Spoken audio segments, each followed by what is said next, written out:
ধো দন্তে পরিহার।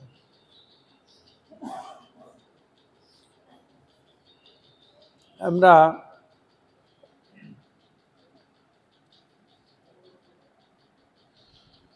শ্রী শ্রী গৌড়ীয় বৈষ্ণব তীর্থ দর্শন নামক গ্রন্থ থেকে আমরা শ্রবণ করছি। এখন আমরা শুনব সাক্ষী গোপাল। সাক্ষী গোপাল উড়িষ্যার অন্যতম দর্শনীয় স্থান। সাক্ষী গোপাল স্টেশন থেকে মন্দির যেতে দূরত্ব 2 কিলোমিটার প্রায়। মহাপ্রভু লীলাচল যাত্রাপথে সাক্ষী গোপাল দর্শনের কথা চৈতন্য চরিতামৃতে মধ্যখণ্ডে 5ম পরিচ্ছেদে লিপিবদ্ধ আছে। মহাপ্রভু লীলাচল যাত্রায় সাক্ষী গোপাল দর্শনের কথা বর্ণিত রয়েছে চৈতন্য চরিতামৃতে। ব্রহ্মণ্যদেব স্বয়ং গোবিন্দ ব্রাহ্মণের বাক্য রক্ষার জন্য সাক্ষী দিতে বৃন্দাবন থেকে বিদ্যানগরে আগমন করেন। ওই ছোট বিপ্র বড় বিপ্র যে কাহিনী, সেই কথাই বর্ণিত রয়েছে।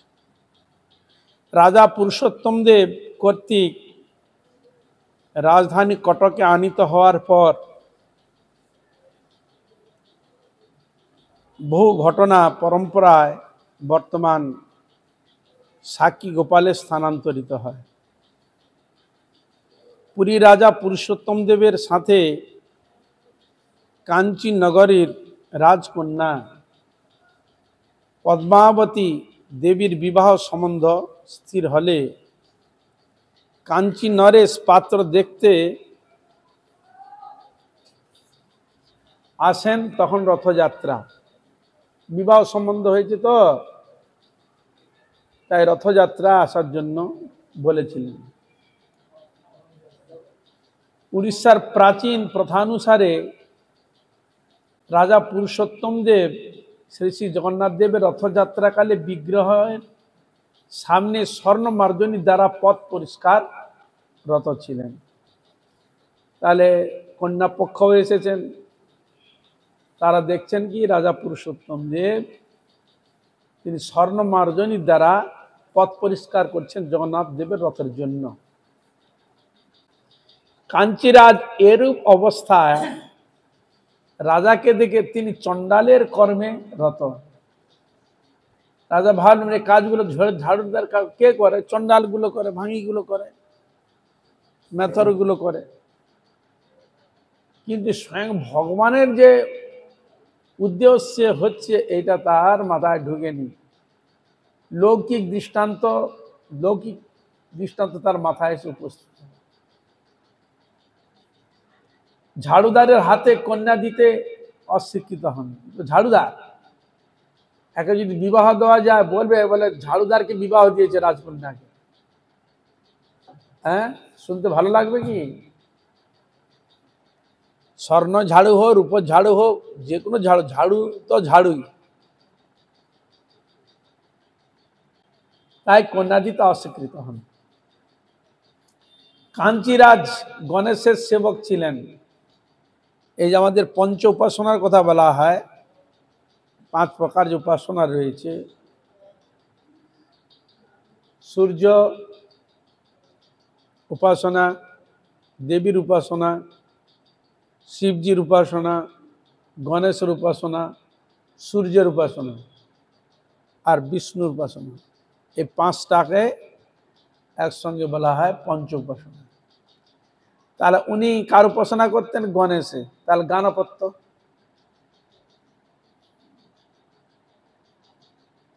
তাই তিনি গণেশের সেবক ছিলেন। কিন্তু জগন্নাথ দেবকে সম্মান করতেন না, কেন? তার উপাস্য দেবকে গণেশ, এই জন্য অতটা জগন্নাথের প্রতি ভালোবাসা থাকলে শব্দ প্রয়োগ করতো ঝাড়ুদার বলে? কোনোদিন না। এই জন্য বলছে জগন্নাথ দেবকে সম্মান করতেন না। শিব বিরিঞ্চিও যেখানে জগন্নাথ দেবের সেবা অভিলাষ করেন সেখানে গর্বিত রাজা প্রভুর মহিমা বুঝতে পারল না, কিন্তু তত্ত্বগত বিচার করল না যে শিব ব্রহ্মা গণেশ আদি ভগবানেরও স্তুতি করে থাকেন, তা না হলে কেন বলা আছে জং ব্রহ্মা বরুরেন্দ্র রুদ্র মূর্ত সুনন্তি দিব্য স্তবৈ বেদরি সঙ্গ সুধীর গান্তি জং সামগা ধ্যানা বস্তুগতে মনসা পশ্যন্তি জং যোগিনো শাস্ত্রন বিদুসুরা সুরগণা দেবায় তস্मै নমো নমঃ। এই তো প্রণাম স্তুতির কথা শাস্ত্রে বর্ণিত রয়েছে, কিন্তু তিনি জানতেন না এসব মহিমা।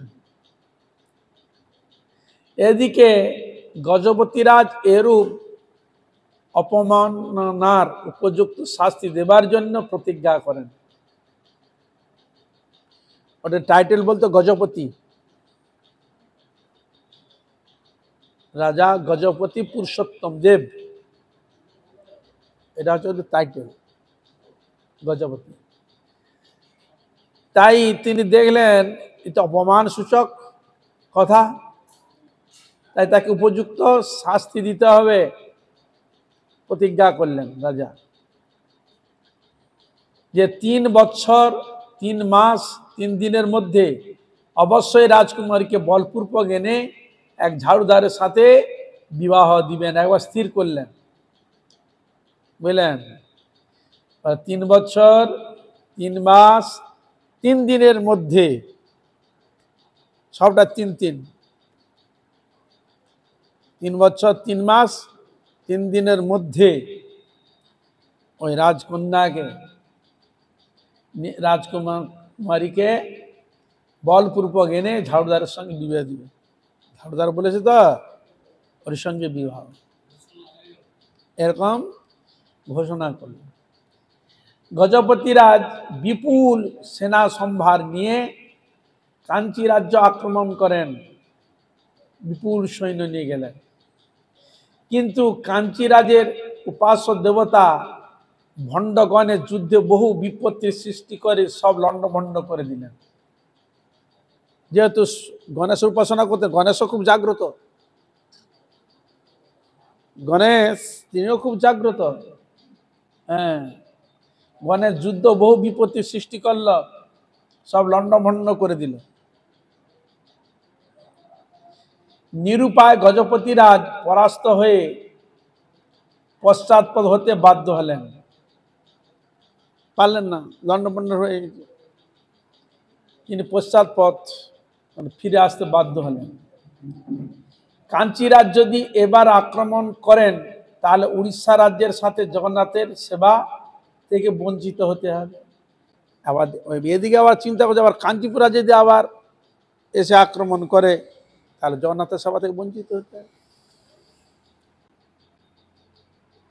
এরূপ বিবেচনা করে জগন্নাথ দেবের চরণে ধর্ণা দিলেন রাজা। এরকম বিরাট অপমান, ধর্ণা দিন জগন্নাথের কাছে, প্রার্থনা করলেন, প্রভু আমি তো তোমার ঝাড়ুদার, তোমার সেবকের অপমানের সাথে তোমারও অপমান করেছে কাঞ্চিরাজ। ভক্তের যদি অপমান করা হয়, ভগবানকে অপমান করা হয়, তাই বলছেন অপমান করেছে কাঞ্চিরাজ। তোমার সম্মান রক্ষার্থে শরণাপন্ন হয়েছি ঠাকুর, মান রক্ষা করে। আর সেবকের যদি মান রক্ষা না করে, ভক্ত যদি না করে, বলে এই তো করলো, কি হলো, তাই বলে তো অনেক কথা বলে। আমরা হরি হরি করি না, আমাদের রোগ টোগ হবে। আমরা হরি হরি, আপনাদের রোগ হবে কিনা, আপনার হাসপাতাল যাবে কিনা, যা হবে আমাদের হবে। কি এমনি কথা, কত কথা শুনতে হয় লোকের মুখে। ঠাকুর যদি সমাধান যদি না করে, তোমার ঠাকুর তোমার কি করলো? তবু তো বলবে গণেশ তো ওদের হয়ে যুদ্ধ করেছে, তুমি কি করলে? নানা দিক দিয়ে চিন্তা ভাবনা। সেবা থেকে বঞ্চিত করো না, অন্তর্যামী দেবতা যুদ্ধের জন্য গজপতি রাজকে সাহায্য করবেন বলে প্রতিশ্রুতি দিলেন। জগন্নাথ প্রতিশ্রুতি দিলেন, তোমরা আবার যুদ্ধ করো, আমরাও তোমার সঙ্গে থাকবো, সাহায্য করব, প্রতিশ্রুতি দিলেন। পুনে যুদ্ধের জন্য রাজা পুরুষোত্তম দেব কাঞ্চির বিরুদ্ধে যুদ্ধ অভিযান করলেন, যুদ্ধ যেতে আরম্ভ করলেন। এদিকে কৃষ্ণ বলরাম দুই ভাই অশ্বারোহী যোদ্ধার বেশে পথে মানিকা নামে ভক্তিমতী দধি বিক্রেতার কাছ থেকে সে দই খেলেন। জগন্নাথ এবং বলভদ্র দুজনে একবারে যোদ্ধার বেশ ধারণ করে অশ্বের মধ্যে চড়ে চলছেন। আর যেতে যেতে এক দধি বিক্রেতা ছিলেন, নাম হচ্ছে মানিকা, একজন ভক্তিমতী, ভগবান ভক্তিমতীর কাছেই গ্রহণ করেন। তিনি দই বিক্রি করতেন, তো তাই তার কাছ থেকে দই খেলেন কৃষ্ণ বলরাম। পশ্চাতে আগমনরত রাজাকে আংটি দিয়ে খেয়ে মূল্য নেবার নির্দেশ দেন। যখন টাকা চাচ্ছ টাকা দাও। জগন্নাথ দেবকে রাজা আংটি দিয়েছিলেন, সে আংটিটা খুলে ওই দধিনী উনার হাতে দিয়ে দিয়েছে, বলে এটা পিছনে আসছে, উনাকে দেখিয়ে দিলে উনি টাকা দিবেন। রাজাকে আংটি দেখিয়ে মূল্য নেবার নির্দেশ দিয়ে শীঘ্র হাতের আংটিটি বৃদ্ধার হাতে দিয়ে সবেগে প্রস্থান করলেন। ওই যে দই বিক্রি করছে বৃদ্ধা হয়ে গেছে, বয়স্ক, যে উনার চলে গেলেন। যথাসময়ে সৈন্যগণ পরিবৃত, রাজা এসে বৃদ্ধার আংটি গ্রহণ করে দুজন যুবক যোদ্ধার দই খাওয়ার কথা শোনালেন। এসেছে, দাঁড় করে দিলেন, দাঁড় করে দেখুন এই ব্যাপার হয়েছে, দই সেবা করেছে, তার কথা শোনালো। শ্রী জগন্নাথ বলরাম আমার যুদ্ধে চলেছে জেনে রাজা অতি আনন্দিত হলেন। ওই যে হাতে আংটি, ওই আংটিটা জগন্নাথের কাছে কে হতে পারে জানতে পারলো যে জগন্নাথ। রাজা খুব আনন্দিত হলেন, আর কোনো ভয় চিন্তা নেই।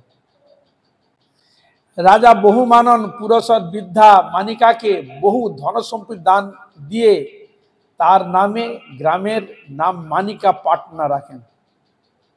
অনেক ধন সম্পত্তি দিলেন, স্থাবর আদি দিলেন, গ্রাম দিলেন, সে গ্রামের নাম রাখেন মানিকা পাটনা রাখেন গ্রামের নাম। দেখো সত্যি একাই বলে রাজা, ভগবান মান রেখেছেন।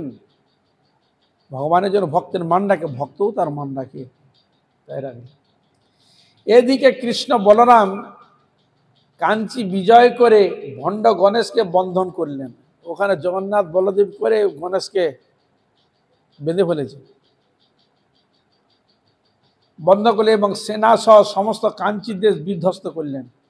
পুরো একবার লন্ডভন্ড করেছে কাঞ্চি দেশকে, একবার মানে যা না এ করেছিল তার অনেক গুণ ক্ষতিরতি করে দিয়ে গণেশকে বেঁধে ফেলেছে, বিধ্বস্ত করলেন কাঞ্চি।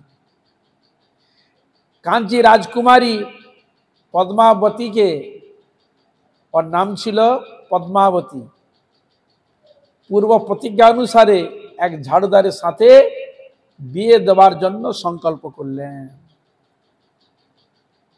রথযাত্রাকালে রাজা যখন সোনার ঝাড়ু দিয়ে পথ পরিষ্কার করেছিলেন শ্রী জগন্নাথের ইচ্ছা অনুসারে, তখন মহামন্ত্রী রাজকুমারীকে এনে রাজার হাতে সমর্পণ করলেন। ঝাড়ু দিচ্ছিলেন সেই সময় নিয়েছে, তোমার দেওয়াল ঝাড়ু দাঁতের সঙ্গে বিয়ে দিচ্ছে, দেখ একবার সপক্ষে।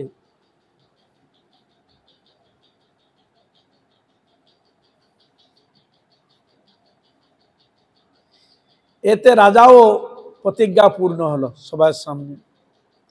উড়িষ্যার ইতিহাস মতে কাঞ্চি রাজের নাম ছিল কলেবর। কলেবর মতান্তরে কর্ণাট রাজ সালু নরসিংহ নামে পরিচিত ছিল। সালু নরসিংহ নামে পরিচিত ছিল।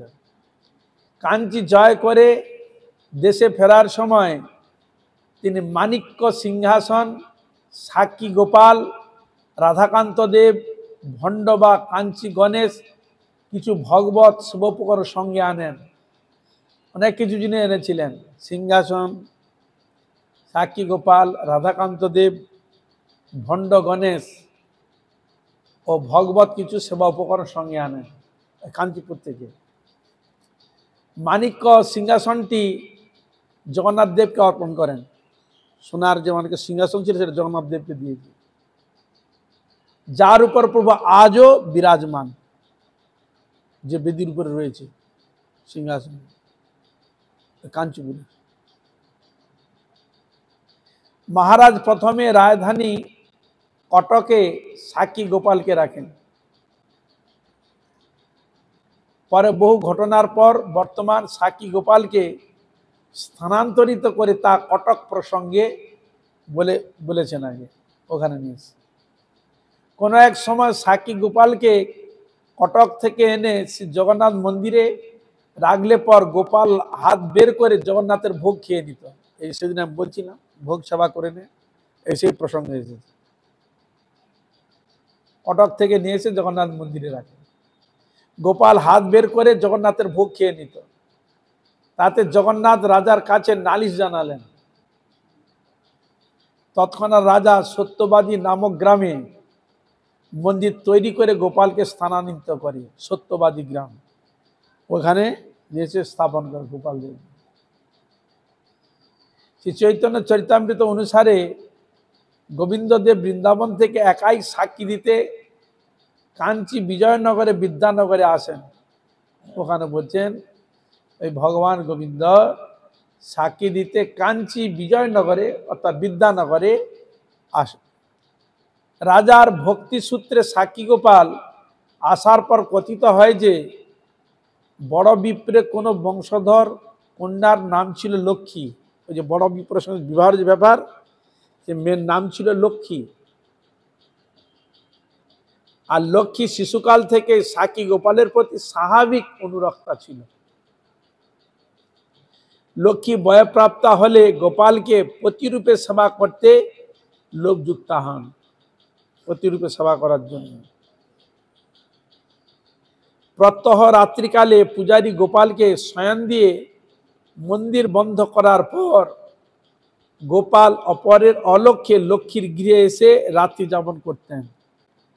ওখানে পূজারী ঠাকুরকে ভোগ টোক দিয়ে সন্ধ্যায় আরতি ভোগ টোক দিয়ে শয়ন করে দিয়ে আসে, আর এদিকে লক্ষ্মীর কাছে ওই ঠাকুর চলে আসতো। বুঝলেন, উনি জানতো শয়ন দিয়ে এসছি, আর ঠাকুর লক্ষ্মীর কাছে চলে আসতো। বলছেন মন্দির বন্ধ করার পর গোপালের অপরের অলক্ষ্যে লক্ষ্মীর গৃহে এসে রাত্রি যাপন করতেন এবং ভোরে মন্দির খোলার পূর্বেই স্বীয় মন্দিরে চলে যেতেন। দেখুন বাচ্চা ছেলের মতো,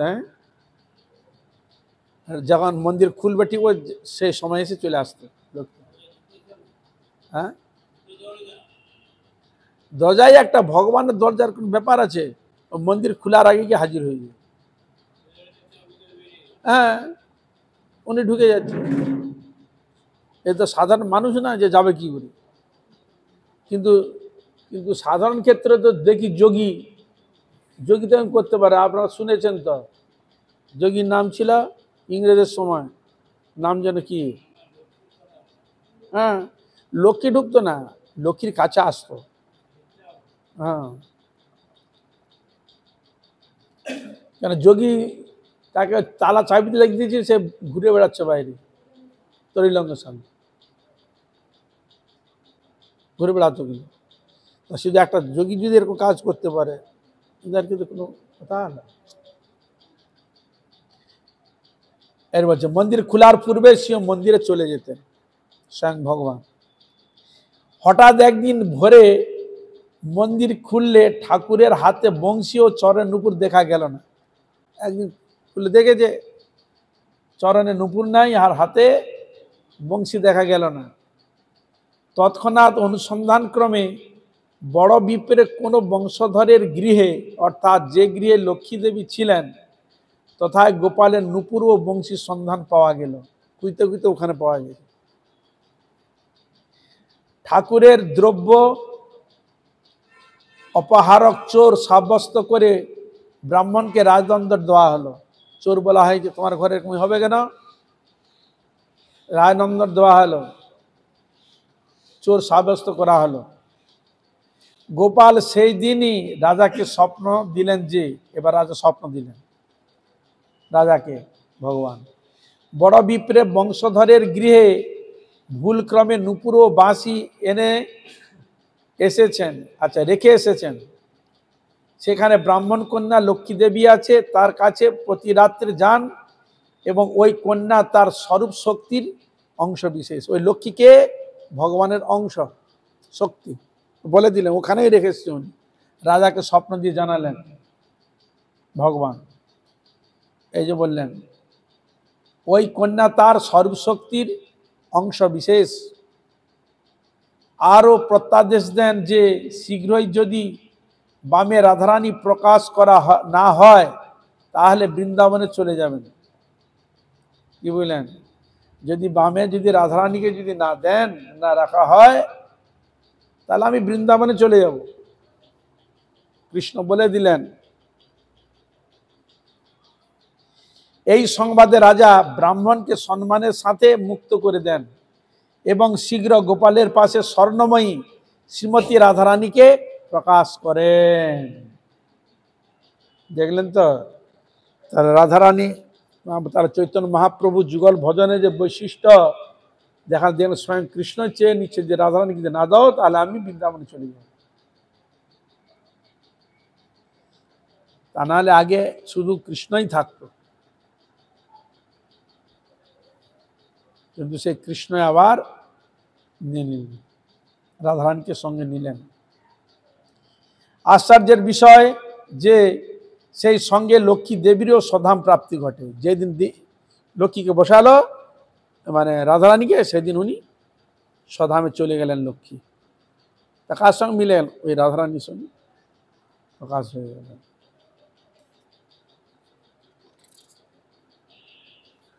এরকম কিছু কিছু শক্তি এরকম প্রকাশ হয়, তাহলে আমরা বুঝতে পারতাম। বিষ্ণুর সঙ্গে বলে দিচ্ছি। মন্দিরের দক্ষিণে পরিক্রমাকালে পাশের মন্দিরে সাকি গোপালের বিজয় বিগ্রহ। মন্দিরের পাশে, মন্দিরের ওই যে ছোট্ট যে মন্দির মতো রয়েছে, ওটা হচ্ছে বিজয় বিগ্রহ। শ্রী মদন মোহন দেব, দোল গোবিন্দ, নবনীত চোর শ্রীকৃষ্ণ বিগ্রহ প্রতিষ্ঠিত। কণ্ঠব প্রকোষ্ঠে রাসবিহারী গোপীনাথ, দক্ষিণে নিত্যানন্দ, বামে শ্রী অদ্বৈত প্রভু বিগ্রহ শোভিত হচ্ছেন। রাসবিহারী গোপীনাথ শ্রী গৌরাঙ্গ বেশ ধারণ করেন। রাসবিহারীকে গৌরাঙ্গ বেশ ধারণ করানো হয়। এছাড়া মন্দিরের উত্তরে গোপালের পাদ পদ্ম চিহ্ন দর্শনীয়। মন্দির উত্তরে গোপালের পাদ পদ্ম চিহ্ন রয়েছে। বৈশাখে চন্দন যাত্রা, জ্যৈষ্ঠে স্নান যাত্রা, আষাঢ়ে গুন্ডিচা যাত্রা, বলদেবের প্রতিনিধি যাত্রা করেন। শ্রাবণে গোপালের প্রতিনিধি শ্রী রাধা মদন মোহনের ঝুলন। ভাদ্রে জন্মাষ্টমী ও রাধাষ্টমী প্রভৃতি উৎসব অনুষ্ঠান খুব সমারোহের সাথে 12 মাস পালিত হয়। এগুলো সাক্ষী গোপালের কথা। এবার 18 নালা। উত্তর দিক থেকে লীলাচলে প্রবেশ পথ। উত্তর দিক থেকে লীলাচলে প্রবেশ পথ। প্রাচীন প্রণালীতে নির্মিত 290 ফুট লম্বা একটি সেতু। 290 ফুট লম্বা একটি সেতু। স্তম্ভগুলি উচ্চতা 11 থেকে 27 ফুট পর্যন্ত উচ্চতা। এতে 18টি জল নিষ্কাশনের পথ থাকায় এটি 18 নালা নামে অভিহিত। 18টা নালার মতো করা আছে, মানে বোল যেরকম দেওয়া থাকে ওরকম কি করা আছে। নিষ্কাশনের জন্য 18টা মুখ রয়েছে। নির্মাতা বিষয়ে বিভিন্ন বিভিন্ন মত আছে। এই নির্মাণ ক্ষেত্রে বিভিন্ন বিভিন্ন মত শোনা যায়। স্থানীয় কিংবদন্তি যে রাজার মহারাজ ইন্দ্রদ্যুম্ন নামে আচ্ছা প্রথমে এই সেতু নির্মাণ করান।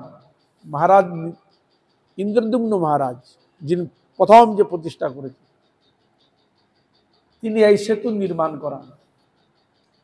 সেতু বন্ধনের কালে পুনঃ পুনঃ বিফল প্রযত্ন হলে সেতু বন্ধন অনেক সময় ভেঙে যায়, আবার নানা রকম বাধা আছে। শ্রী জগন্নাথের আজ্ঞায় স্বীয় অষ্টাদশ পুত্রের মস্তক নদী গর্ভে দান দিয়ে সেতু বন্ধন করেন। বারবার এরকম যখন হচ্ছেন তখন জগন্নাথ দেবের কাছে আজ্ঞা নিলেন। তার পুত্র ছিল 18 জন, তাদের মস্তক নদী গর্ভে দান দিয়ে সেতু বন্ধন করেন। সেতুটি নির্মাণ করা হয়, তারা ধীরে সুস্থ হয়ে ওটা হ্যাঁ হ্যাঁ ওই ওই সন্তান যে দিয়েছে এটা গেল। মতান্তরে এটি নির্মাতা রাজা মৎস্য কেশরী, মতান্তরে আবার কেউ বলেন যে এটি নির্মাতা রাজা মৎস্য কেশরী। রাজা নরসিংহদেব 16শ শতাব্দীতে হুসেন শাহের পুরী আক্রমণের পরে, হুসেন শাহ পুরী আক্রমণ করতে গিয়েছিলেন নরসিংহদেবের সময়, 6শ শতাব্দীতে হুসেন শাহের পুরী আক্রমণের পরে যাত্রীদের পরীক্ষা করে 18 নালার পথে প্রবেশ করার জন্য অনুমতি দেওয়া হতো। পরীক্ষা করে, ওখান থেকে পরীক্ষা করে তবে অনুমতি দিত যাওয়ার জন্য। মহাপ্রভু দণ্ডভাঙ্গা থেকে 18 নালার পথে একাকী পুরীতে প্রবেশ করেন। ওই দণ্ড যে ভেঙেছিল, দণ্ডভাঙ্গা যে পথ রয়েছে সেখান থেকে এসে ওই 18 নালাতে পুরীতে প্রবেশ করেন। শ্রী চৈতন্য কর্চা গ্রন্থানুযায়ী প্রভু আলম্বা চণ্ডীকে দর্শন করে পুরী আসেন। ওখানে আলম্বা চণ্ডী বলে একজন দেবী রয়েছে, ওই দেবীকে দর্শন করে শ্রীমান চৈতন্য মহাপ্রভু পুরীতে আসেন। এটি একটি মহিশক্তিপীঠ। 18 নালাতে মহাপ্রভু বিগ্রহ পূজিত হচ্ছেন, ওখানে মহাপ্রভু বিগ্রহ রয়েছে, পূজিত হচ্ছে। চৈতন্য ভাগবতে অন্তলীলা বর্ণিত বলছেন, চলিতে চলিতে প্রভু আইলা 18 নালা, তাহা আসি প্রভু কিছু বাহ্য প্রকাশিলা। আইলেন মাত্র প্রভু 18 নালায়, সর্বভাব সম্বরম কইলা গৌর রায়। ভাবে ভাবাবিত ছিল, 18 নালাতে যেই এলেন ভাব সম্বরণ করলেন। এবার আমরা শ্রবণ করব নীলমাধব। উড়িষ্যার একটি বিশেষ তীর্থস্থান, শ্রী জগন্নাথ দেবের আদি প্রকট স্থান। প্রাকৃতিক শোভাও এখানে বড়ই রমণীয়। মহানদী ও পর্বতের শোভা দর্শনে মনপ্রাণ উদাস হয়ে যাবে, খুব ভালো লাগে জায়গাটা। তদুপরি নীলমাধব দর্শনে মনে সব দুঃখ চলে যাবে, খুব সুন্দর। একবার পর্বতোপরি পাথরের কারুকার্য মণ্ডিত মন্দিরে শ্রী বিগ্রহ বিরাজমান। বর্তমানে নীলমাধব একটি বড় বসতি। পুরী, ভুবনেশ্বর, কটক থেকে বাসে নীলমাধব কন্টিলা যাবার সুব্যবস্থা আছে। ওটা কন্টিলা বলে, কন্টিলা। শ্রী জগন্নাথ দেবের প্রকট সম্বন্ধে কিংবদন্তি ও শাস্ত্রীয় উক্তির বিবরণ উড়িষ্যায় বহু বিস্তৃত। কিংবদন্তিও আছে আর শাস্ত্রীয় কিছু উক্তি, এসবগুলো বিস্তৃত হয়। ব্রহ্মার পূর্বার্ধে চতুর্ভুহ ভগবান শ্রী নীলমাধব মূর্তিরূপে শঙ্খক্ষেত্রে লীলাচলে পতিত জনের কৃপা বিতরণের জন্য অবতীর্ণ হন। কোন কল্পে? পূর্বার্ধে, ব্রহ্মার পূর্বার্ধে নীলমাধব রূপে চতুর্ভুহ শঙ্খচক্র গদা পদ্ম ধারী নীলমাধব। তিনি জগৎজীবকে কৃপা করার জন্য, পতিতকে উদ্ধার করার জন্য তিনি অবতীর্ণ হন। ব্রহ্মার উত্তরার্ধে মনুসন্ধি এক যুগ, ব্রহ্মার উত্তরার্ধে মানে মনুসন্ধি, মানে মনু সন্ধির এক যুগ বলতে পারো। গত হলে সত্যযুগ আরম্ভ হয়। সে সময় ইন্দ্রদ্যুম্ন নামে সূর্যবংশ এক পরম বিষ্ণু ভক্ত রাজা মালব দেশের অবন্তী নগরে রাজত্ব করতেন। কি বংশীয়? সূর্যবংশীয়। আর রাজা হরিশ্চন্দ্র কিন্তু সূর্যবংশীয়, রামচন্দ্র কিন্তু সূর্যবংশীয়। এক সময় এক বৈষ্ণব ভগবত প্রেরিত হয়ে ইন্দ্রদ্যুম্নের রাজসভায় প্রবেশ করেন। একজন বৈষ্ণব তিনি ভগবত প্রেরিত হয়ে ইন্দ্রদ্যুম্নের সভায় প্রবেশ করেন এবং কথা প্রসঙ্গে নীলমাধবের কথা জানালেন। আগে রাজা জানতো না, কথা প্রসঙ্গে উঠতে উঠতে উনি বৈষ্ণব বলতে আরম্ভ করেছেন, ওখানে নীলমাধবের কথা উঠে। এ কথা শোনা মাত্র রাজা নীলমাধবের দর্শনে অতি উৎকণ্ঠিত হলেন, দর্শন করার জন্য খুব উৎসাহ। তিনি বিলম্ব না করে কুশলী সন্দেশ হর ব্রাহ্মণকে দিকে দিকে পাঠালেন। যেসব কুশলী খুব ভালো সেসব ব্রাহ্মণগণকে পাঠালেন কোথায় আছে, কিভাবে আছে খোঁজ করার জন্য। কিছুদিনের মধ্যেই ব্রাহ্মণগণ বিফল মনোরথে রাজধানীতে ফিরে এলেন। পেলেন না, ঘুরে ঘুরে চলে এলেন। একমাত্র পুরোহিত ব্রাহ্মণ বিদ্যাপতি ফেরেনি। সকালে ফিরে চলে এসছে, বিদ্যাপতি ফিরে আসেনি। এদিকে বিদ্যাপতি বহু স্থান ঘুরতে ঘুরতে জঙ্গল মধ্যে এক অনার্য সবরপল্লীতে উপস্থিত হলেন, এক সবরপল্লীতে উপস্থিত এবং বিশ্বাবসু নামে এক শবরে গৃহে আশ্রয় গ্রহণ করেন। নাম হচ্ছে বিশ্বাবসু। সেখানে আশ্রয় গ্রহণ করেন। গৃহে তখন গৃহস্বামী অনুপস্থিত ছিল। গৃহে উপস্থিত ছিল গৃহস্বামীর একমাত্র কন্যা ললিতা। ললিতাই ছিল একমাত্র ঘর। কিছুক্ষণ পরে গৃহস্বামী ফিরে এলেন এবং অতিথি সেবার জন্য ললিতাকে আদেশ করলেন, এই অতিথি সেবার জন্য ব্যবস্থা করো। এভাবে সবরপল্লীতে ব্রাহ্মণের বেশ কিছুদিন কেটে গেল।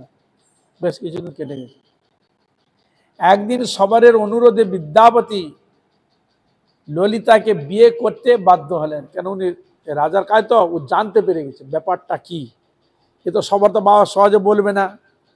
হ্যাঁ, কন্যাটা বিবাহযোগ্য আছে, যদি কন্যাটাকে যদি বিবাহ করা যায় তাহলে এর মাধ্যমে তার কাছে কোনো গোপন রাখবে না, পুরো খবরটা পাওয়া যায়। যে কন্যা বিদ্যাপতির এই অরণ্যে সুদূর দেশে আগমন, আর তো কোনো সুরা হলো না। হতাশা। একদিন চলে যাওয়ার পর দেখতে পেলেন উক্ত সবর প্রতিদিন রাতে কোথায় চলে যান, আবার পরদিন দুপুরবেলা ফিরে আসেন। ওই লক্ষ্য করছে, রাতে থাকে না, কোথায় যায়, দুপুরবেলা ফিরে আসে। হ্যাঁ, তখন তার শরীরে কর্পূর কস্তুরে চন্দনাদি সুগন্ধে সর্বত্র মনোমোহন হয়ে যায়। চন্দনে যদি ভগবানের সেবা করে, কেশর চন্দন দেয়, গা সেন্টে ভর্তি হয়ে যাবে। গা সেন্টে চলে আসবে, বুঝতে, ও তো পূজারি, তো জানে এ তো ভগবানের সেবা না করলে চন্দন গায়ে আসবে কি করে। ব্রাহ্মণ স্বীয় পত্নী ললিতাকে কারণ জিজ্ঞাসা করতে দেবী পিতার নির্দেশে সেই গোপন তথ্য জানাতে অসম্মত হন। বলে, তোমার বাবা গায়ে চন্দন সুন্দর সেন, বাবা কোথায় যায় কি করে, তোমার বাবাকে বলো না, আর কি ব্যাপার একটু বলো, আর কি ইতিহাস, কি কি ব্যাপার। কিন্তু পিতা আগে থেকে বললে যে কাউকে বলবি না, তুই আর আমি জানি, কাউকে বলবি না। তাই অসম্মত হয়। পিতার নির্দেশে সেই গোপন তথ্য জানাতে অসম্মত হয়। পতির বারংবার অনুরোধে বাধ্য হয়ে জানালেন যে তার পিতা প্রত্যহ নীলমাধবের পূজা করার জন্য বনে যায়। এ বারবার বলে, তখন বলে দিয়েছে স্বামীর কাছে গোপন কোনো রাখা যাবে না। বারবার ঘেনের ঘেনের করছে, নিষেধ করছে, আর বলে দিয়েছে যে যে নীলমাধব সেবা করতে, এই খবর পেয়ে গেছে। এতদিন পরে নীলমাধব সন্ধান পেয়ে বিদ্যাপতির আনন্দের আর সীমা রইল না। হ্যাঁ, আনন্দ পেয়ে গেছে। আর সত্যি তো গোপনীয় জিনিস যদি হয়, ঈশ্বর ভজন, ঈশ্বর আরাধনা, ঈশ্বরই হচ্ছে একমাত্র গোপনীয় বস্তু। আর থেকে আর গোপনীয় বস্তু বলে কিছুই নেই। অর্থ, ধন, কড়ি ইত্যাদি ওগুলো গোপনীয় না। তিনি নীলমাধবের দর্শনের জন্য অতি উৎকণ্ঠিত হয়ে উঠেন, কিন্তু ললিতা যে পিতার অসম্মতিতে পতিকে নীলমাধবের কথা জানিয়েছে, অবশেষে একদিন কন্যার বিশেষ প্রার্থনা সবরাজ বিশ্বাবসু বিদ্যাপতির চোখে কাপড় বেঁধে নীলমাধব দর্শনে নিয়ে যায়। এবার বারবার তোমার জামাই শুনতে চায়, দেখতে চায়, আপনি একবার নিয়ে চলুন, এ বারবার অনুমতি করতে, তাই একদিন কাপড় বেঁধে নিয়ে গেছে বিশ্বাবসু। কাপড় বেঁধে নীলমাধবের দর্শনে নিয়ে যায়। ললিতা স্বামীর কাপড়ে কিছু সরষে বেঁধে দেন যাতে পথের নির্দেশ পাওয়া যায়। সহজে তো দিবে না, যেতে দিবে না, রাস্তা খুঁজবে কি করে? কিন্তু সরিষা অল্প দিনের মধ্যে গাছ হয়ে যায়। সরিষা দিয়েছে, ব্যাস পড়ে পড়ে যাচ্ছে। এবার কিছুদিন পরে গিয়েছে, জল টল পেয়ে গাছ উঠেছে, আর কোনো অসুবিধা নেই। হ্যাঁ, এটা একটা সুবিধা, যত জঙ্গল হোক না কেন রাস্তা খুঁজে পাওয়া যাবে, যেটা দেওয়া যায়। এই যে যেতে যেতে পথের নির্দেশ পাওয়া যায়, কারণ সময়ে সরিষার বীজ থেকে গাছ হলে অনায়াসে দেবতার দর্শন পথ পাওয়া যায়। বিদ্যাপতি পথে সরষেগুলোকে ছুঁড়তে ছুঁড়তে চলতে থাকবে। নীলমাধবের সামনে উপস্থিত হওয়ার পর বিদ্যাপতির চোখের বাঁধন খুলে দিলেন সবররাজ। লতাকুঞ্জের মধ্যে শ্রী বিগ্রহের মনোহর মূর্তি দর্শনে ব্রাহ্মণ পরমানন্দে নতি স্তুতি করতে লাগলেন। ভগবানকে দণ্ডবত প্রণাম করে ভগবানের স্তুতিপুতি করতে লাগলেন, প্রণামাদি। সবররাজ ব্রাহ্মণকে ঠাকুরের কাছে রেখে দিয়ে ঠাকুরের সেবা পুজো উপকরণ সংগ্রহের জন্য অন্যত্র চলে গেলেন। ওনাকে ওখানে খুলে দিয়েছে, উনি প্রণাম করছে, উনি ঠাকুরের সেবা দিতে হবে তো, ফুল উপকরণ খুঁজতে চলে গেছে বিশ্বাবসু। সে সময় ব্রাহ্মণ দেখলেন একটি ঘুমন্ত কাক অসতর্কে নিচে কুণ্ডে পড়ে গিয়ে মারা গেল। লক্ষ্য করলেন একটা গাছে একটা কাক ঘুমন্ত ছিল, হ্যাঁ, ছিটকে গিয়ে একটা কুণ্ড ছিল, কুণ্ডের মধ্যে পড়ে গেছে, গিয়ে কাকটা মারা গেল। এবং চতুর্ভুজ মূর্তি ধরে বৈকুণ্ঠে চলে গেল। কাকটা মরে গেল, গিয়ে দিব্য এক শরীর চতুর্ভুজ মূর্তি বৈকুণ্ঠে চলে যাচ্ছে, দেখতে পাচ্ছি বিদ্যা। হ্যাঁ, এই অত্যাশ্চর্য ঘটনা দেখে ব্রাহ্মণ ও প্রাণত্যাগের জন্য গাছে উঠে বসলেন। বলে আমি প্রাণত্যাগ করবো, তাহলে তো সাধারণ পর্যন্ত ওখানে পান বিসর্জন দিলেই চলে যাবে। হ্যাঁ, অনায়াসে যাওয়া যায়, তাহলে কি স্থান চিন্তা করুন। কাকটা পড়ে সঙ্গে চলে গেল, তাই উনি গাছে উঠেছে, উঠে প্রাণ বিসর্জন দিয়ে যাবে। এমন সময় আকাশবাণী বলল, আকাশবাণী হলো, নীলমাধব আকাশবাণী করছে, ব্রাহ্মণ তুমি যে জন্য এসেছো সে কাজ সম্পন্ন করো। তুমি যে ঘুরতে ঘুরতে এলে কিসের জন্য? রাজাকে খবর দেওয়ার জন্যই তো। তুমি যদি এখানে পড়ে যদি করে, তাহলে খবরটা দিবে কে? নীলমাধবের দর্শন পেয়েছে এমন রাজাকে খবর দাও। রাজা উৎকণ্ঠা আছে, কখন আসবে কখন আসবে। যথাসময়ে পূজক সবররাজ কন্দমূল ফলমূল এনে পরম ভক্তি ভরে ঠাকুরের সেবা করতে লাগলেন। নীলমাধব সবরকে বললেন, নীলমাধব তখন সবরকে বলছে, এতদিন তোমার দেওয়া ফলমূল ফল খেয়ে নিয়েছি, এবার রাজা ইন্দ্রদ্যুম্ন দত্ত রাজসেবা গ্রহণের অভিলাষ হয়েছে। নীলমাধব বলেই দিয়েছে, এতদিন তোমার কাছে কন্দমূল হ্যান্ডপ্যান এসে সেবা নিয়েছি, এবার ইন্দ্রদ্যুম্ন মহারাজের কাছে গিয়ে রাজসেবা গ্রহণ করুন। এদিকে নীলমাধবের সেবা থেকে বঞ্চিত হবেন ভেবে সবার নিজ জামাতাকে গৃহে আবদ্ধ করে রাখলেন। কেন এই যে এসেছে বুঝতে পেরেছে তো, ভগবান বলেই দিয়েছে, ও জানতে পেরেছে। এবার কি করলো, ঘরের মধ্যে আবদ্ধ করে রেখে দিয়েছে জামাইকে, পাঠানো যাবে না, তাহলে আমার গুপ্তচর। এর বলছে জামাতাকে গৃহে আবদ্ধ করে রাখলেন। পরে কন্যার পুনঃ পুনঃ প্রার্থনায় ব্রাহ্মণকে মুক্তি দিলেন, কিন্তু ললিতা দেখে তার স্বামীকে এরকম ভাবে বন্দি করে রেখেছে, বারবার অনুনয় বিনয় করতে তাকে মুক্তি দিলেন। ব্রাহ্মণ তখন ইন্দ্রদ্যুম্নের রাজসভায় এসে নীলমাধবের বৃত্তান্ত সবিস্তারে জানালেন। উনি এসে ইন্দ্রদ্যুম্ন মহারাজকে যা ঘটনা ঘটেছে সব কথাগুলো তিনি বললেন। এ সংবাদ মহানন্দে রাজা বহু লোকজন নিয়ে নীলমাধবকে আনবার জন্য পথ প্রদর্শক বিদ্যাপতির সাহায্যে দেবতার সম্মুখে উপস্থিত হলেন। উনি গেলেন, রাজা নিয়ে সবাইকে নিয়ে গেলেন, দেবতার সামনে উপস্থিত হলেন। বস্তুত বিদ্যাপতির নিক্ষিপ্ত সরষের বীজ থেকে উদ্গত উদ্ভিদগুলি পথ প্রশস্তে সাহায্য করেছিল। ওই গাছগুলো বড় হয়ে গেছে তো, সেই রাস্তা দেখতে পেয়েছে, সেই রাস্তাকে ধরে নিয়ে গেছে। কিন্তু দেবতা অদৃশ্য হয়েছেন, ওখানে আর সেই নীলমাধব নেই, নীলমাধব নেই।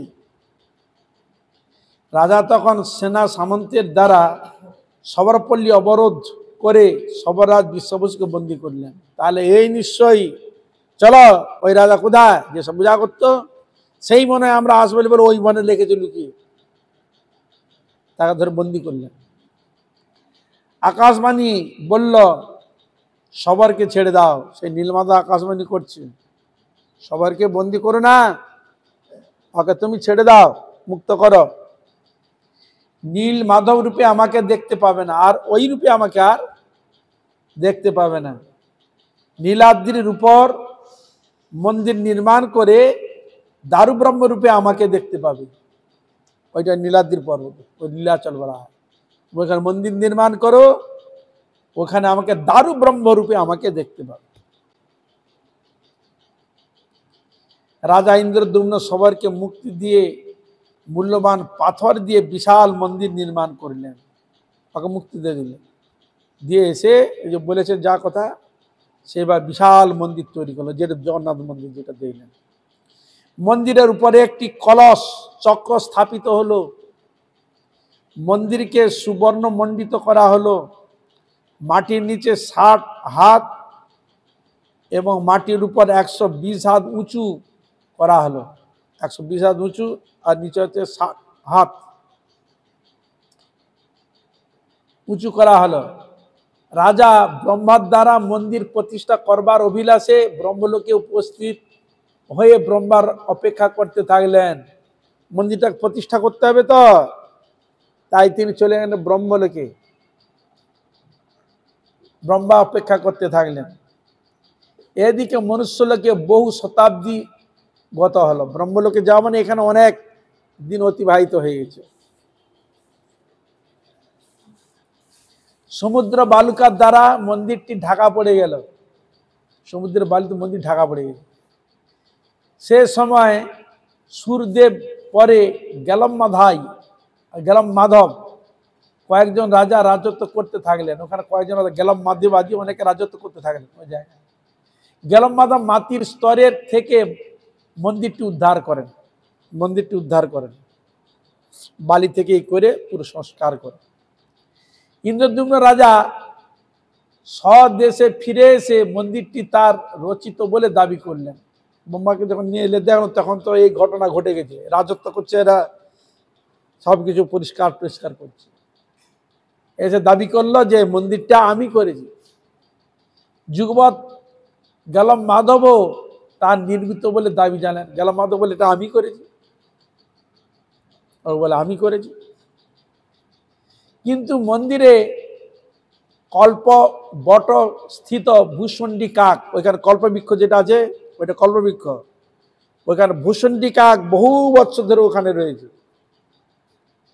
ভূষণ্ডী কাক যিনি যুগ যুগ ধরে রাম নাম করছেন, রাম নাম গুণগান কীর্তন করছে ওখানে।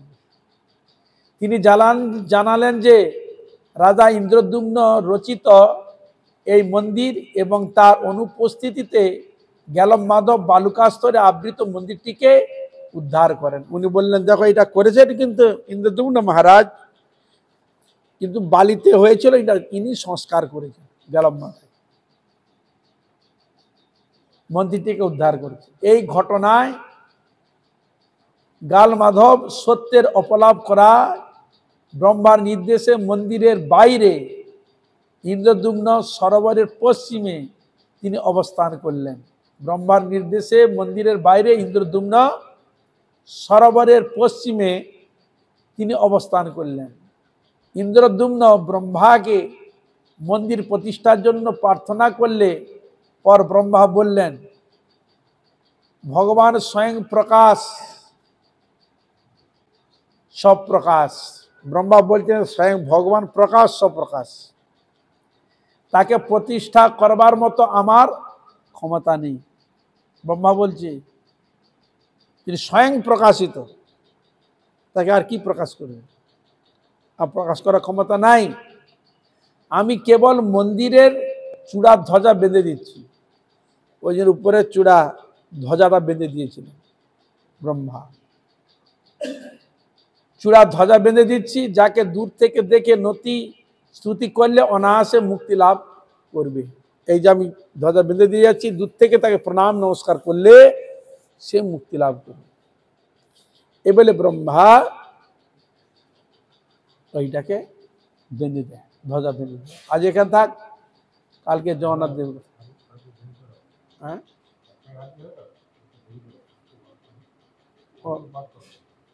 একটু করবো, কটা পর্যন্ত?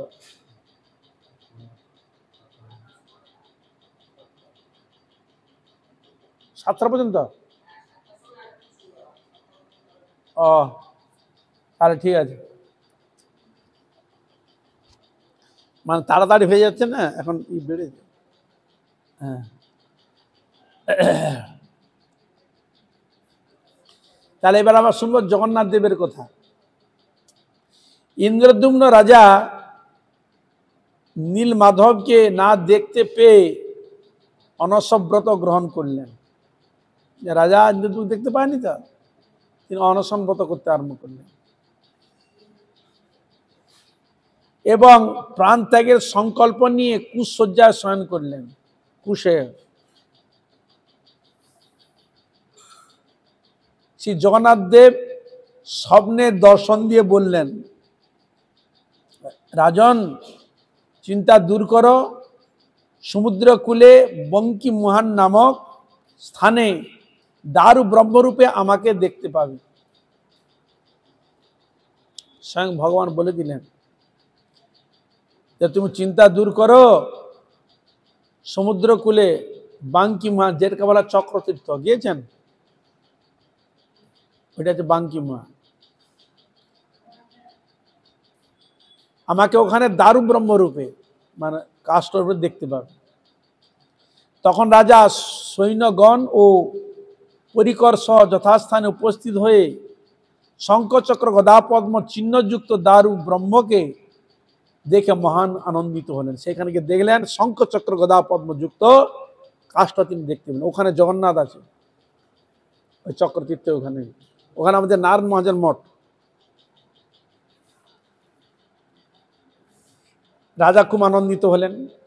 নির্দিষ্ট স্থানে গিয়ে যাবার জন্য বহু লোকজন, এমনকি হস্তি নিযুক্ত করা হলো, হাতিও নিযুক্ত করা হয়েছে, কিন্তু দারু ব্রহ্মকে এতটুকু বিচলিত করা গেল না, তাকে নড়াও যায় না, চড়াও যাচ্ছে না।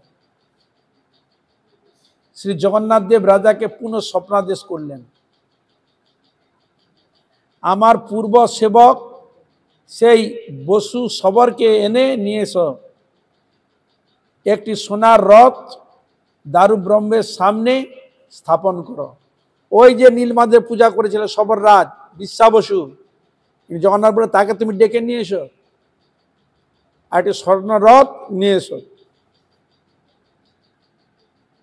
দারু ব্রহ্মের সামনে স্থাপন করো।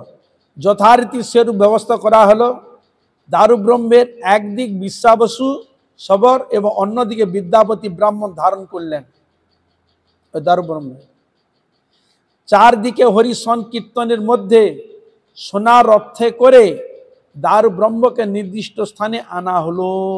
দুজন যেই ধরলেন অনায়াস উঠে গেল। ভগবানকে তুলবে কে? কার ক্ষমতা আছে? ভক্তই। তাই রাজা মূর্তি নির্মাণকল্পে দক্ষ শিল্পীদের ডেকে পাঠালেন।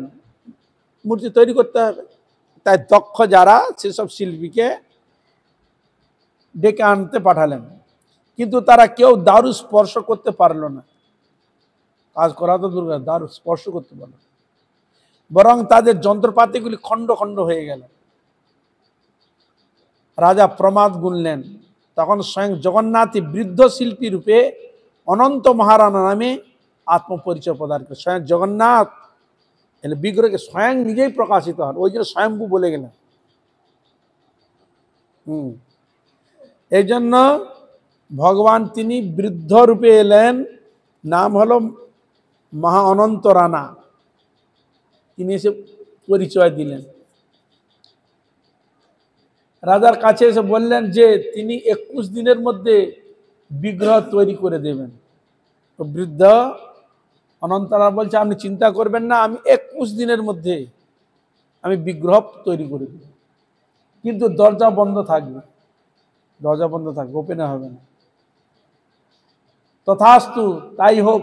অন্যদিকে রাজা যাদের আহ্বান করেছিলেন তাদের দিয়ে সেই বৃদ্ধ কারিগরকে নির্দেশে 3টি রথ প্রস্তুত করালেন। বুঝলেন, যাদের আহ্বান করেছিলেন তাদের দিয়ে সে বৃদ্ধ কারিগরের নির্দেশে 3টি রথ, আর যেগুলো এসেছিল বলে ওদিক দিয়ে ওই রথ তৈরি করো।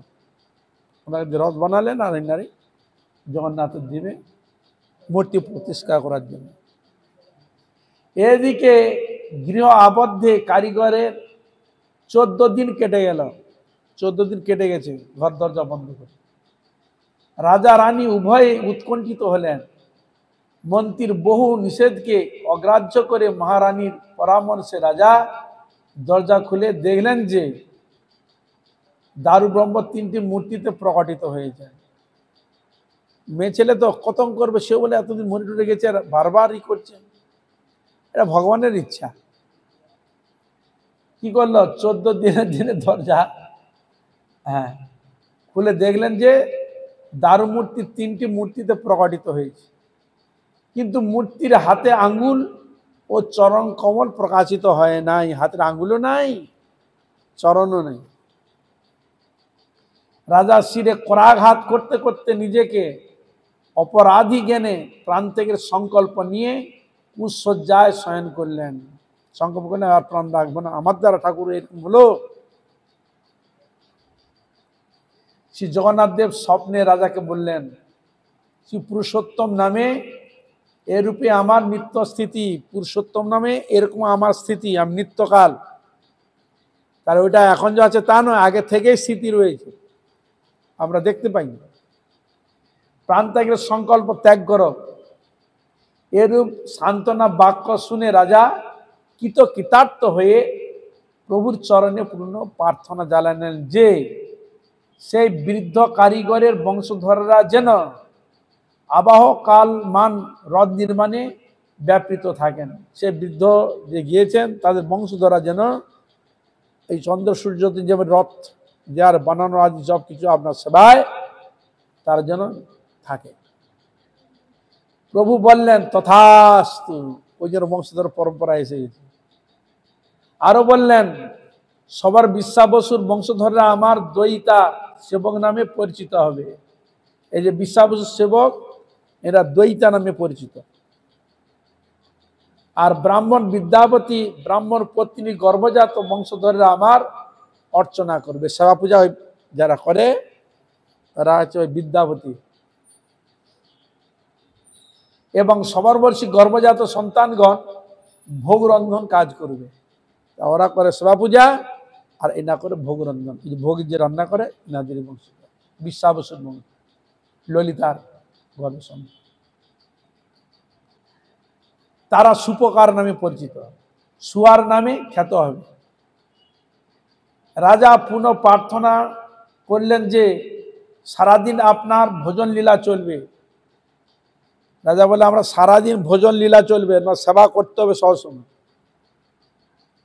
হস্ত পল্লব শুষ্ক থাকবে না, সবসময় হাত শুষ্ক থাকবে না, সেবা করতে হবে। যাতে আমার কোনো উত্তরসূরি আপনার মন্দিরকে নিজ সম্পত্তি বলে দাবি করতে না পারে, সেজন্য যেন আমার কোনো বংশধর না থাকে। এটাও প্রার্থনা করলেন। সত্যি তাই, এখন যা কিছু ঘটনা করছে এই বংশকে, আমার বংশ তুমুক বংশ, তুসুক বংশ, এ করছে সে করছে, এইগুলো ঝামেলা হচ্ছে সব জায়গায়। এখানে বলেছে আমার বংশে যেন কেউ না থাকে, যেন আপনার সেবায় নিযুক্ত সবাই যেন তার নিযুক্ত আপনার হতে পারে, আর বংশধর কেউ দাবি না করে যে এটা আমার ই করেছে সে করেছে। সত্যি, হ্যাঁ হ্যাঁ হ্যাঁ হ্যাঁ, এ বলে তো, এ বলছে যাতে আমার কোনো উত্তরসূরি আপনার সেই মন্দিরকে নিজ সম্পত্তি বলে দাবি করতে না পারে, সেই জন্য যেন আমার কোনো বংশধর না থাকে। জগন্নাথ দেব রাজাকে সেও বর দিলেন। কথাটা তাই, যে আছে সে সেবা করবে, ভগবানের সেবা পরম্পরা যতদিন এলো হলো, তা তো নাই হলো। তাই এই জন্য এ দাবি করে বর্তমান জগতে ঝামেলা তৈরি হচ্ছে বেশি। শ্রী শ্রী জগন্নাথ মন্দির পরিচয়। প্রাচীন ঐতিহ্য ও স্থাপত্যের বিচারে এটি একটি শ্রেষ্ঠ নিদর্শন। পরমার্থের শ্রীক্ষেত্রে ভৌম বৈকুণ্ঠ, পরমার্থে যে ভৌম বৈকুণ্ঠ এটা ধাম, কিন্তু ভৌম বৈকুণ্ঠ ধাম জগন্নাথ ভগবান যেখানে শ্রীক্ষেত্রের আকার শঙ্খ সদৃশ, এই যে এখানে শঙ্খ তীর্থ বলা, শঙ্খের মতো, একে শঙ্খক্ষেত্র বলে। লীলা পুরুষোত্তম এ স্থানে অর্চাবতার রূপে নিত্য বিরাজিত, সেজন্য এর নাম পুরুষোত্তম ধাম। শ্রী জগন্নাথ মন্দিরের সিংহদ্বারের সামনে বিস্তৃত চত্বরের মধ্যে যে উচ্চ স্তম্ভ দণ্ডায়মান আছে সেটি অরুণ স্তম্ভ। এই পূর্ব দিকে একটা স্তম্ভ দেখতে পাবে উঠতে, এটা কিন্তু অরুণ স্তম্ভ। পূর্বে এটি কোণারকের সূর্য মন্দিরের সামনে ছিল, ওইটা ছিল কোণারক সূর্য মন্দিরে ছিল ওইটা সামনে। মারাঠা গুরু বাবা ব্রহ্মচারী রাজা দ্বিতীয় দিব্য সিংহদেবের সময় স্তম্ভটিকে কোণার্ক থেকে এনে জগন্নাথ মন্দিরের সামনে স্থাপন করেন। ওইখান থেকে নিয়ে এসে জগন্নাথ মন্দিরে স্থাপন করেন। স্তম্ভের উপরে অরুণের মূর্তি। অরুণ হচ্ছে কার ভাই?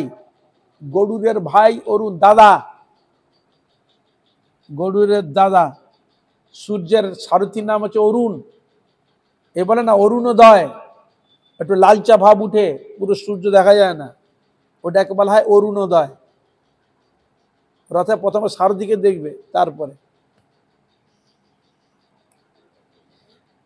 রাজা নরসিংহদেবের সময়ে কোণার্কের সূর্য প্রতিমাকে জগন্নাথ মন্দিরের প্রাচীরের ভিতর ইন্দ্রদেবের মন্দিরে এনে স্থাপন করা হয়। এখানে বলছেন যে কোণার্কের সূর্য প্রতিমাকে জগন্নাথ মন্দিরের প্রাচীরের ভিতর ইন্দ্রদেবের মন্দিরে এক স্থানে স্থাপন করা হয়।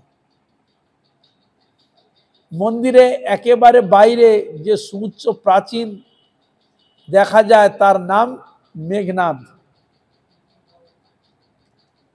প্রাচীর। প্রথম যেটা দেখা যাচ্ছে তার নাম হচ্ছে মেঘনাদ প্রাচীর। রাজা পুরুষোত্তম দেবের রাজত্বকালে বহিঃশত্রু আক্রমণ থেকে রক্ষা করার জন্য বর্তমান প্রাচীর নির্মাণ হয়। শত্রু থেকে ই করার জন্য উঁচু করে করা হয়।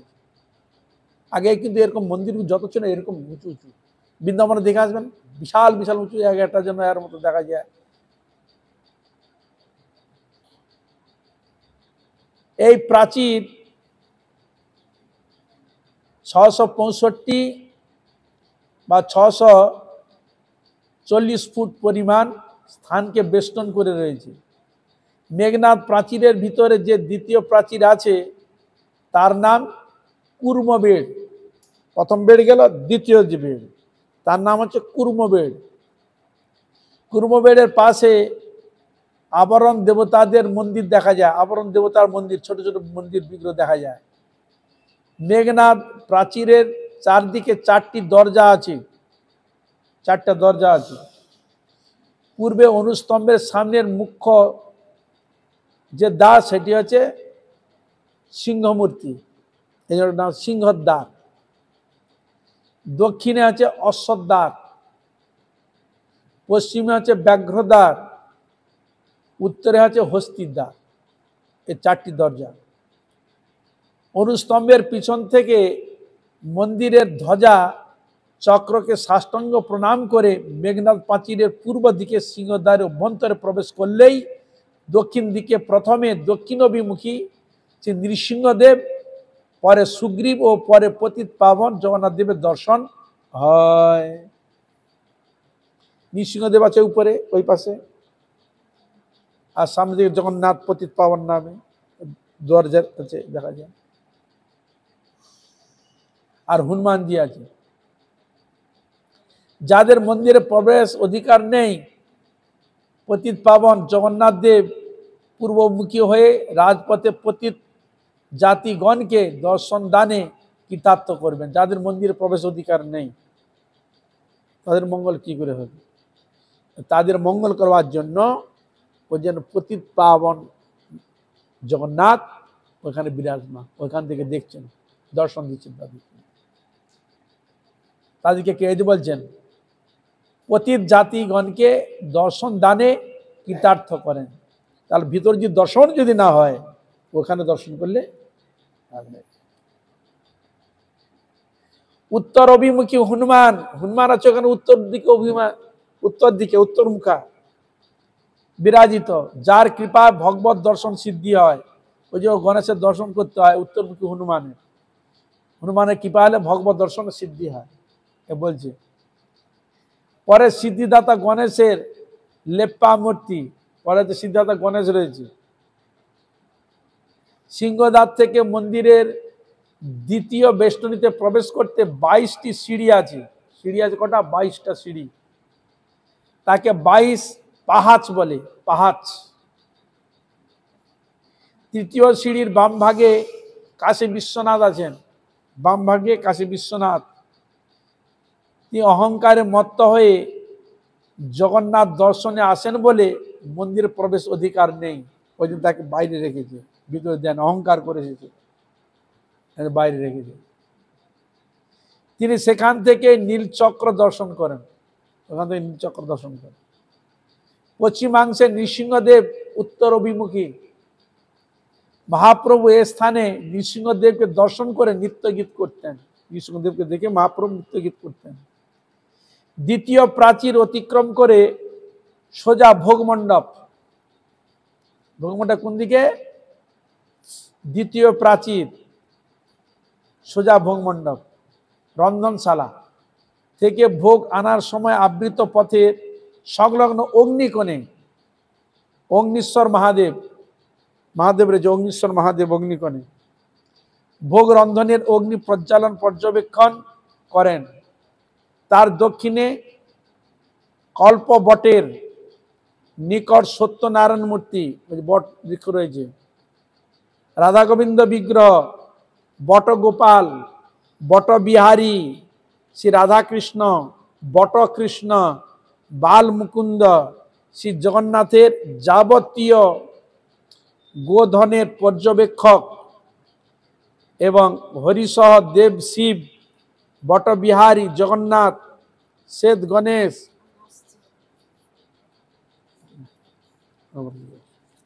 ভালো আছো তো? এ বলছেন হরিসহ দেব শিব রয়েছেন, বটবিহারী, জগন্নাথ আর কি শ্বেত গণেশ, বটবৃক্ষের ছায়ার নিচে সামনে স্তম্ভের উপর বাহন মুশিক বিরাজিত, মুশিক মানে ইঁদুর, কল্পবট, মুক্তিমণ্ডপ যার অপর নাম ব্রহ্মপীঠ। উড়িষ্যা তথা অন্যত্র যাবতীয় স্মার্ত সিদ্ধান্ত এখানে মীমাংসিত হয়, স্মার্ত সিদ্ধান্ত ওখানে মীমাংসিত হয়। দেবী মূর্তি, বটমঙ্গলা, এসব পার্শ্ব দেবতা কল্পবটের চারদিকে শোভিত। মুক্তিমণ্ডপটা হচ্ছে পিছনে দেখতে পাচ্ছি মুক্তিমণ্ডপ, যেসব ব্রাহ্মণগুলো বসে থাকে উঁচু বেদি মতো, ওখানে ব্রহ্মা যজ্ঞ করেছে। অধীশ্বর মুক্তি শিব পূর্ব দক্ষিণ কোণে অবস্থিত। মুক্তিমণ্ডপের দক্ষিণে জগন্নাথ দেবের চন্দন গৃহ, চন্দন রাখা হয় ওখানে, চন্দন বাটা হয়। এখানে শেষ করে দেবো। এখানে জগন্নাথ দেবের, আচ্ছা অনেক আছে, আজ এখানে থাক, কালকে আর পর থেকে আরম্ভ করব। বঞ্চা কল্পতরুভ্যশ্চ কৃপা সিন্ধু ভৈবচ পতিতানাং পাবনেভ্যো বৈষ্ণবেভ্যো নমো নমঃ। এখানে রইল গ্রন্থ অমৃত লহরী, গৌর প্রেমানন্দে সবাই মিলে বলুন গৌর হরি। রাম রাম হরে হরে, কৃষ্ণ হরে কৃষ্ণ, কৃষ্ণ কৃষ্ণ হরে হরে, হরে রাম হরে রাম, রাম রাম হরে হরে। হরে কৃষ্ণ কৃষ্ণ কৃষ্ণ হরে হরে, হরে Ram Ram Ram Hare Hare. Hare Krishna, Krishna Krishna Hare Hare, Hare Rama, Rama Rama, Hare Hare.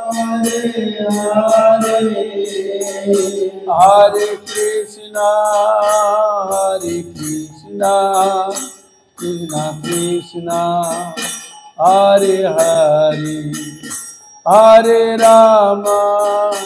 Hare Rama, Rama Rama, Hare Hare. Hare Krishna, Krishna Krishna, Hare Hare, Hare Rama, Rama Rama, Hare Hare. Jai Gaura Hari Bol, Bol Hari Bol. Jai Gaura Hari Bol, Hari Bol, Hari Bol, Hari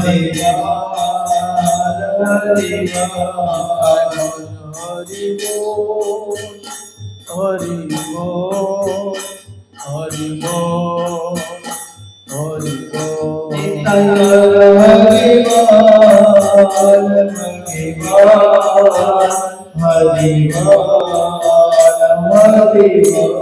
Nitai Gaur Premanande.